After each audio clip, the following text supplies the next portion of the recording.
Bonjour à chacune et chacun. Nous allons effectivement essayer d'entendre la voix du bon berger. Ce matin, j'aimerais vous parler de Jésus. Normalement, le pasteur, c'est ce qu'il fait, non? Il parle de Jésus. J'aimerais aussi vous parler de la part de Jésus.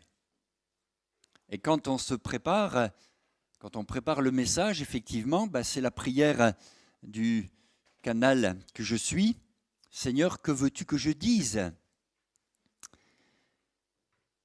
Je vais vous parler de Jésus. Je vais vous parler de la part de Jésus. Je ne vais pas vous parler de qui est Jésus, mais je vais plutôt vous parler de ce que fait Jésus. Alors, ce qu'il a fait, ce qu'il fait et ce qu'il fera, ce que fait Jésus. Pour en parler, j'ai choisi cette approche et ce sera le titre du message. Je vais vous parler des mains de Jésus.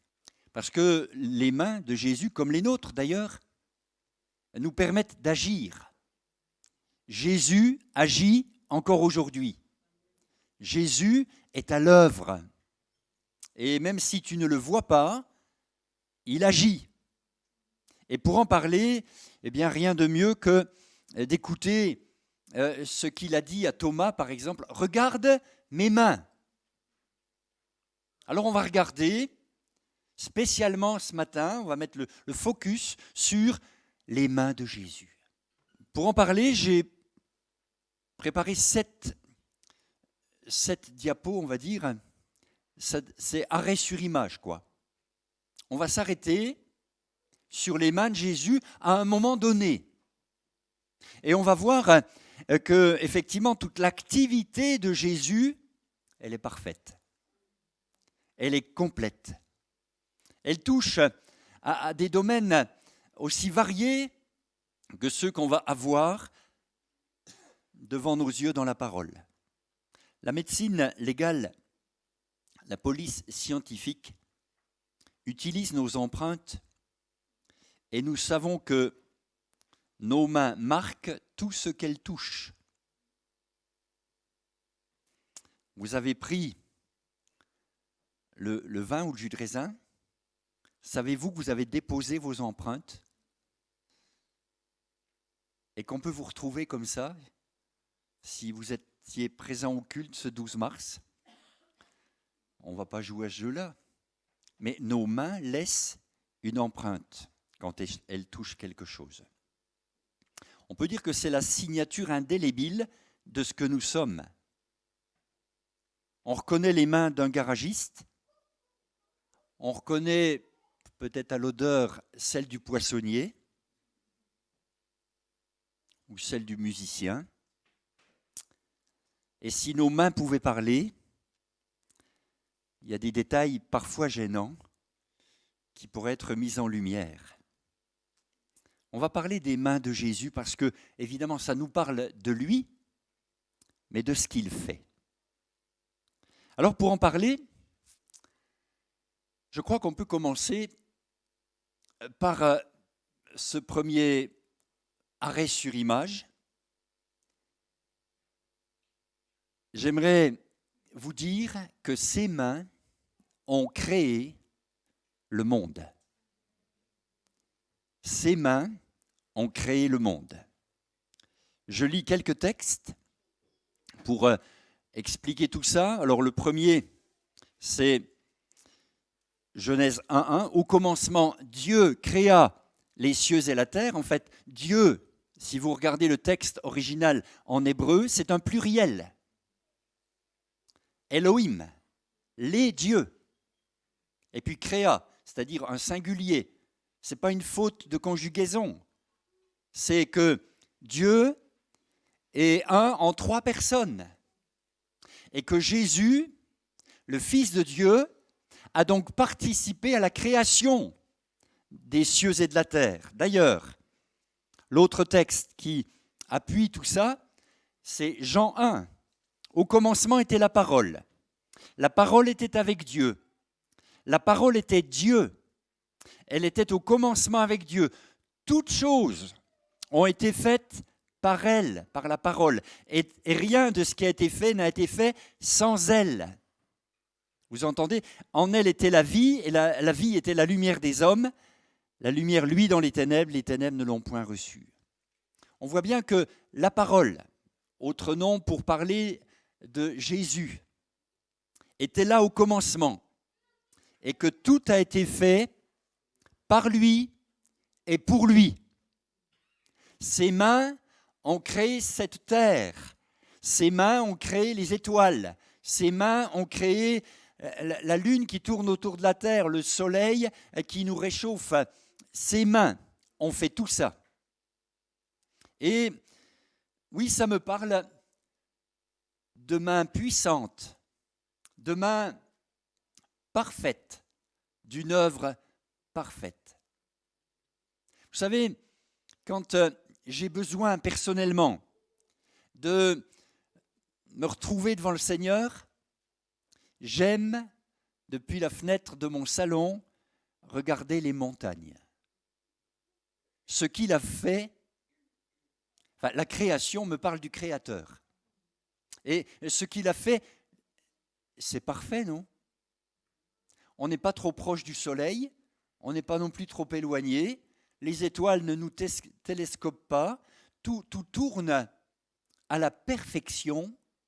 Ce sont ses mains qui ont fait tout ça. Et je crois que notre Créateur, Jésus, notre Créateur, ne s'est pas trompé quand il a fait tout ça. Et la beauté de la création, et le texte le dit, que les gens sont comme impardonnables parce qu'ils voient au travers des œuvres de la création la perfection du Créateur. Mais je peux encore ajouter d'autres textes.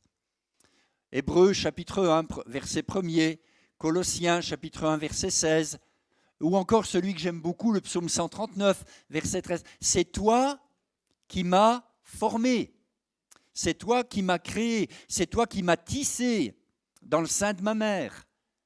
Il n'a pas seulement créé le monde, mais il t'a créé toi et moi. Il est le Créateur, il est notre Créateur. Ses mains nous ont fait. Si vous avez un problème avec le fabricant, avec la création, adressez-vous au fabricant. Et parce que vous êtes une créature de Dieu, il sait très bien comment vous fonctionnez. Et s'il y a besoin de réparer quelque chose au passage, c'est lui le meilleur fabricant et qui connaît parfaitement ce dont on a besoin. Ses mains ont créé toutes choses, le monde et ma vie. Et ça, je crois que c'est important de se le rappeler. Le Seigneur est celui qui nous a créés. Bien. Ensuite, le deuxième arrêt sur image que je voudrais vous montrer, c'est une photo. C'est les mains d'un bébé. Pourquoi les mains d'un bébé? Parce que je lis dans l'évangile de Luc au chapitre 2, versets 8 à 20, que ce Créateur a voulu naître parmi nous. C'est quelque chose qui a du mal à rentrer dans nos boîtes crâniennes parce que c'est incompréhensible comment le Dieu infini, Jésus, le Fils de Dieu, le Dieu infini, a-t-il pu se rétrécir à la dimension d'un bébé? Ne me demandez pas d'expliquer le mystère de l'incarnation, mais j'aimerais juste vous dire que les mains de Jésus deviennent les mains d'un bébé. Ça me parle d'humilité et d'humanité. Ça me parle d'abaissement. Ça me parle d'un Dieu qui, voyant l'homme tellement loin, décide de venir vers lui et pour ne pas l'effaroucher, va naître sous les traits d'un bébé. Il aurait pu s'incarner dans un corps déjà adulte, mais ça aurait été contre nature. Il a été vraiment homme. Et je crois que ça, c'est important aussi de le comprendre, c'est que Jésus est né d'une femme par la puissance du Saint-Esprit et que ses mains de bébé, vous avez déjà approché un berceau, vous avez déjà tendu un doigt, vous avez déjà saisi la main d'un bébé, il s'accroche à votre doigt, c'est mignon comme tout, ils ont ce réflexe. Et je pense que Jésus n'a pas échappé à cette pression sur le doigt de sa maman. C'était le Fils de Dieu qui venait s'incarner sous les traits d'un bébé qui allait grandir, qui allait devenir évidemment un adulte. J'aime à la fois le Dieu créateur qui crée toutes choses belles et parfaites, immenses, parce qu'aussi il est venu comme un simple homme, comme un vrai homme. Jésus a pris les traits d'un homme pour naître au milieu de nous et venir nous faire connaître le Père. Cette humanité, cette humilité, cet abaissement, moi ça m'émerveille. Jésus, voilà qui il est, voilà ce qu'il fait. Troisième photo que je voudrais vous montrer, on est dans l'atelier du charpentier, alors on en a parlé tout à l'heure. Le mot charpentier, dans le texte, ça couvre aussi le menuisier. C'est l'homme qui travaille le bois. Et comme fils aîné, il a été avec son père, Joseph, à Nazareth, dans l'échoppe du charpentier, du menuisier. On l'appelle au début le fils du charpentier. Et puis plus tard, vous pourrez vérifier dans Marc 6, on l'appelle le charpentier. On pense à juste titre que Joseph le papa a dû décéder assez tôt et que Jésus s'est retrouvé peut-être vers l'âge de 15 ans à tenir l'atelier du charpentier. Il a appris un métier, il avait les mains d'un ouvrier, les mains calleuses d'un charpentier. Le texte ne le dit pas, mais peut-être il a pris une épine sous un ongle un jour. Peut-être du sang a coulé parce qu'il s'est coupé, mais il a appris le métier. Et ces mains-là, qui me parlent de labeur, de fatigue, elles me font du bien aussi.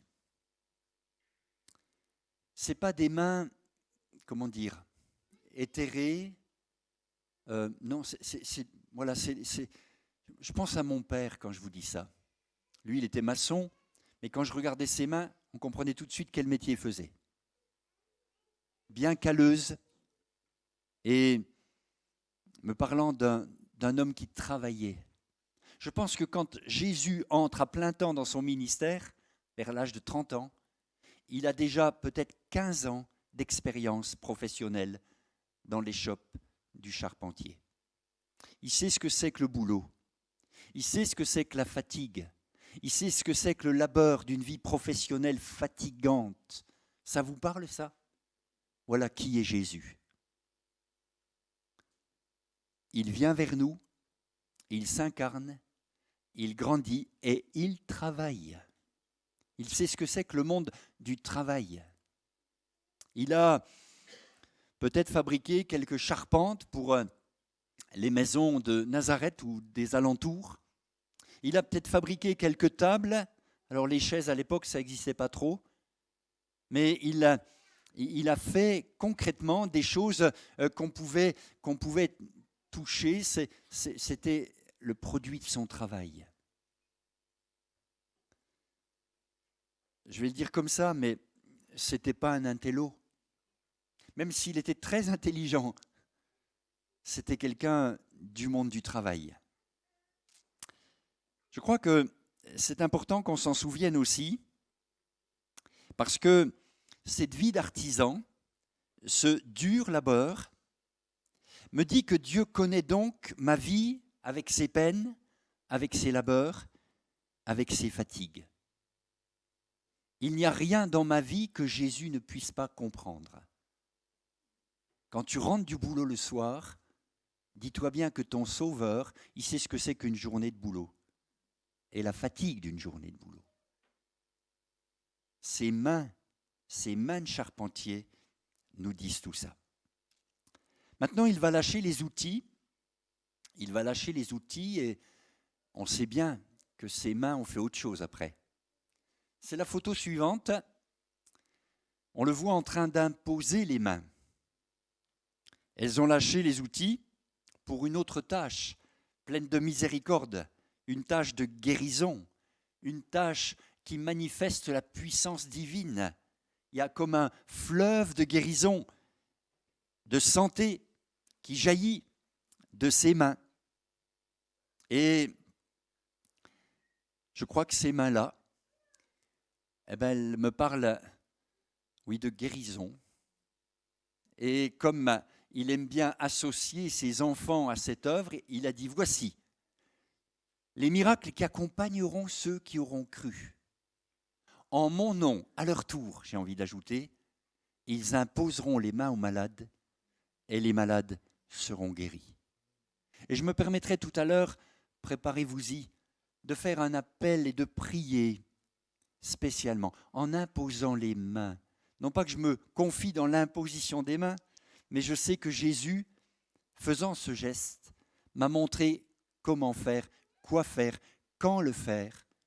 Si la foi est dans votre cœur, si ça correspond à quelque chose dans votre situation, alors nous avons la permission, l'autorisation, le devoir, la mission de la part de Jésus d'imposer les mains aux malades pour que les malades soient guéris. On est conforme à ce que Jésus a fait de ses mains. Ses mains se sont posées même sur le plus impur des lépreux. Aucune contagion ne l'a atteint, c'est lui qui contaminait, mais d'une contagion tellement bonne, tellement bénéfique. Les mains de Jésus sont aussi des mains qui se posent sur ta vie, sur ta maladie, sur ton problème. Et croyons que Jésus est au milieu de nous et veut encore agir ainsi. On continue parce que finalement, rien qu'en restant sur les mains de Jésus et en suivant le parcours, son parcours du Créateur qu'il était à l'incarnation, au charpentier, puis maintenant au berger qu'il est pour les brebis qu'il est en train de paître, il guérit les aveugles, il guérit les boiteux, il délivre les possédés. Ses mains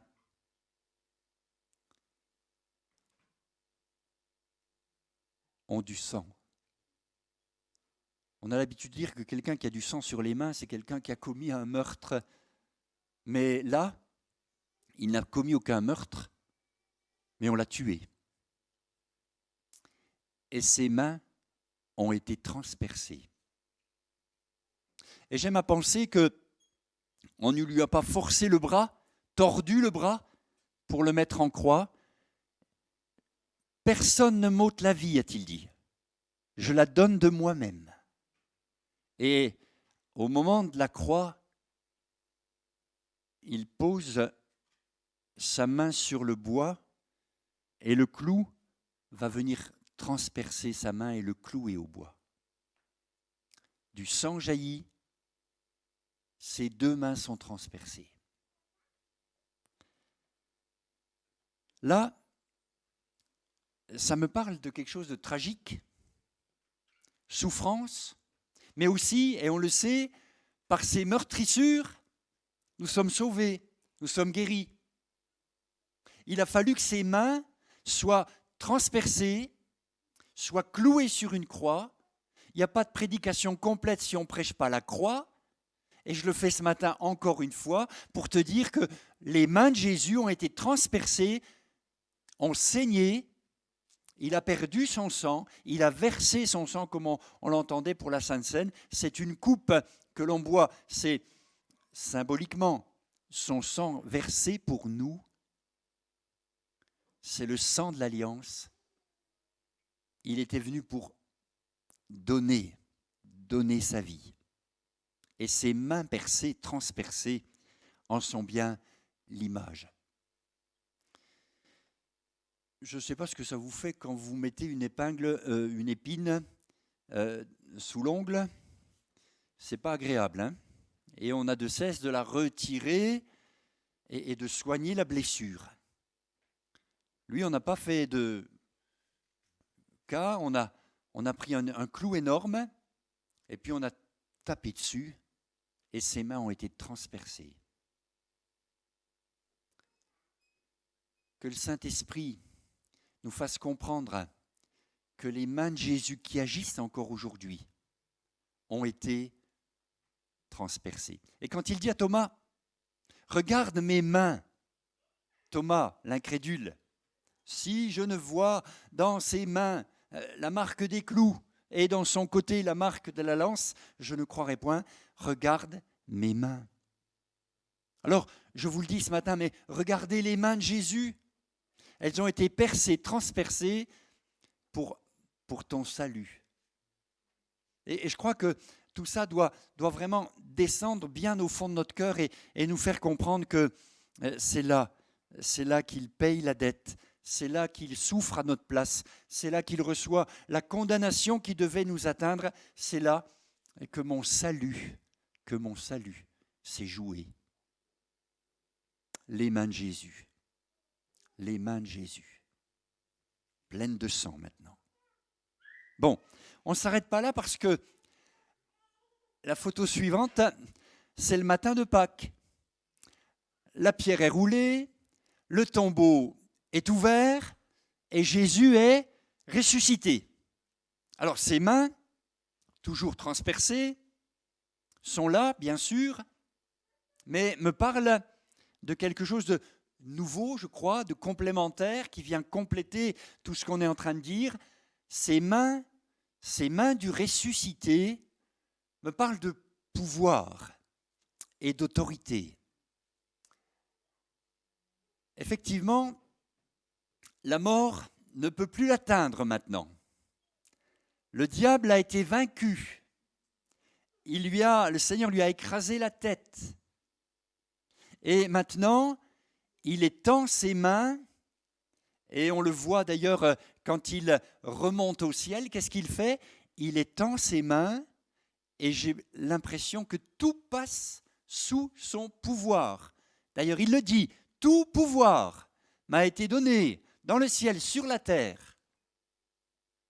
Moi, ça me fait du bien aussi de savoir que Jésus a tout sous son contrôle, tout sous son pouvoir. On ne quitte pas les mains de Jésus et vous comprenez que ça veut dire ce qu'il a fait quand il était le Créateur, ce qu'il fait quand il est bébé, charpentier ou dans le ministère, ce qu'il fait quand il est à la croix, mais ce qu'il fait maintenant, qu'il est remonté au ciel et que tout est dans sa main. Ta vie est dans sa main. Ta vie, elle est en sécurité dans sa main. Rien ni personne ne peut t'arracher de sa main. Je vous montre tout ça, je vous accroche simplement avec juste les mains de Jésus au travers de différents moments, d'étapes donc de sa vie céleste et terrestre. Mais je serais incomplet si je n'allais pas jusqu'à la 7e photo, diapo. C'est celle-ci. L'image n'est pas très belle, mais ce n'est pas important. C'est dans l'Apocalypse, chapitre 1er. Qu'est-ce que voit l'apôtre Jean? Il voit Jésus et dans sa main, il y a 7 étoiles qui sont les 7 envoyés, parce que 7 églises avaient envoyé une personne vers Jean dans l'île de Patmos, écrit à l'ange. Alors l'ange, c'est le mot envoyé. Les anges sont des envoyés, mais vous allez sourire, moi je suis un ange, parce que j'ai été envoyé vers vous. Je suis envoyé. On devrait tous être des anges d'ailleurs, non? des envoyés. On est envoyé vers les gens. Et les envoyés sont dans la main de Jésus. Les 7 étoiles sont les 7 envoyés des 7 églises. Et les 7 chandeliers sont les 7 églises. Relisez ça dans Apocalypse chapitre 1. Il tient les 7 étoiles dans sa main. Tu es dans sa main. Jésus a dit autrement pendant qu'il était avec ses disciples, « Je bâtirai mon église et les portes du séjour des morts ne prévaudront point contre elle. » Amen. Il y a quelque chose qui est hyper important, c'est que nous nous positionnions par la foi dans les mains de Jésus. Je suis dans tes mains. Je suis dans tes mains. Vous allez voir que la conclusion va être intéressante, enfin j'espère. Je vous fais tout ce parcours un petit peu pour vous dire que ces mains qui ont agi, qui ont créé, qui agissent encore aujourd'hui, agiront, ne cesseront pas d'agir. Tu es dans les mains du Seigneur. Quelle sécurité, quelle protection, il nous a bien en main. Qu'est-ce que je peux craindre puisque je suis dans sa main? Je veux me placer sous sa bonne main. Alors essayons de conclure. La conclusion sera un peu longue, mais en fait, il faut comprendre pourquoi tout ça est dit. Premièrement, j'ai envie de dire, mais au fait, saisis sa main. Puisqu'il te tend la main, saisis sa main. J'aime à dire que l'évangile, c'est l'évangile de la main tendue. Longtemps, dans les textes, les récits de l'évangile, on voit Jésus qui tend la main et puis qui saisit un malade et qui le relève. Une femme, la belle-mère de Pierre, et qui est couchée au lit avec une forte fièvre. Il tend la main et la fièvre disparaît. Cette femme se lève et se met à servir Jésus. L'évangile de la main tendue. Est-ce que tu vas refuser la main qu'il te tend? Est-ce que tu vas comprendre qu'une main est tendue vers toi ce matin? Ça demande de ta part une réponse. Donne-lui la main, saisis sa main. Il te la tend. Autre réflexion qui pourrait conclure, laisse-le te prendre en main. Laisse-le te saisir. C'est, je crois, Jérémie qui dit « Tu m'as saisi, tu m'as vaincu, tu m'as conduit et tu me recevras. » C'est intéressant les verbes. Saisi, vaincu parce qu'on est tous un peu comme Jérémie, hein, on a besoin d'un brisement. Saisi, vaincu, conduit pour être reçu demain. Paul ne dit pas autre chose dans Philippiens. Moi aussi, j'ai été saisi par Jésus-Christ. Si je vous parle des mains de Jésus, c'est parce qu'il voudrait vous empoigner. Vous avez peut-être eu des enfants. Et quand ils se mettent en danger, quand ils traversent une route ou veulent traverser une route sans avoir regardé, quand ils sont tout petits, moi je me souviens avoir saisi mon gamin. Alors les jambes continuent de tourner, mais comme il ne touche plus le sol, il n'avance plus. Parce qu'une volonté supérieure, une force bien supérieure, l'a saisi pour l'empêcher de traverser devant le camion. Laissez-vous saisir par Jésus-Christ. Arrêtez de conduire votre vie tout seul. Laissez-vous saisir par lui. Il a des bonnes choses en réserve pour vous. Mais si vous continuez dans la voie que vous suivez, vous allez dangereusement vers la mort. Mais si vous le laissez vous saisir, demandez à Jacob, cette nuit-là, quand il a été saisi. Alors il a lutté, puis au matin, il boitait, quoi. Il a été vaincu. Et puis, il va devenir Israël. Laissez Jésus vous saisir ce matin et vous prendre en main. C'est tout un travail de d'obéissance à sa volonté. Quand sa parole dit quelque chose, ne fais pas l'inverse.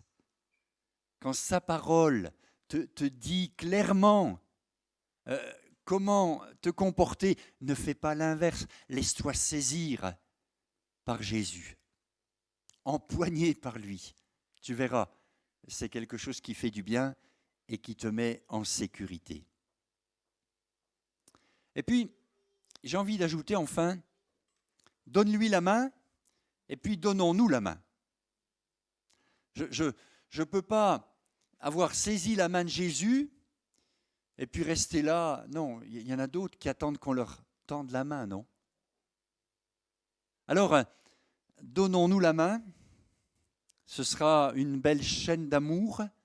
Ce sera un beau témoignage à rendre au Seigneur. Une main pour Jésus, une main pour mon prochain. Que Dieu nous aide à comprendre tout ça.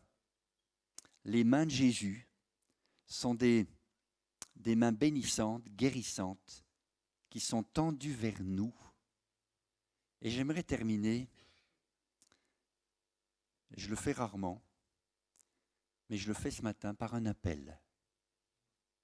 Parce que je crois que ce message tout simple, j'ai rien dit de nouveau, j'ai juste brossé le tableau des mains de Jésus à différents moments.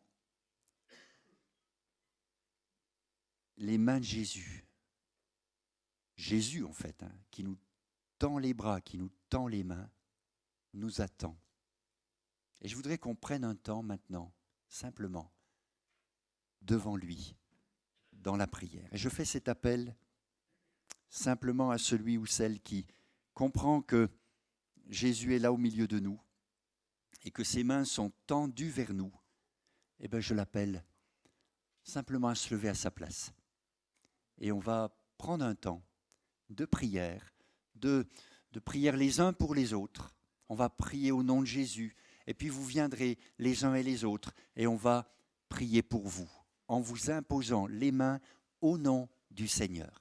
Faites-le dans la foi, s'il vous plaît. C'est pas mes mains ni comment dire. C'est pas une technique. C'est vraiment dans la foi qu'on le fait. Sans la foi, il est impossible d'être agréable à Dieu. Mais si on le fait dans la foi, eh bien, ce moment d'imposition des mains sera un moment béni pour l'Église. Que Dieu vous bénisse.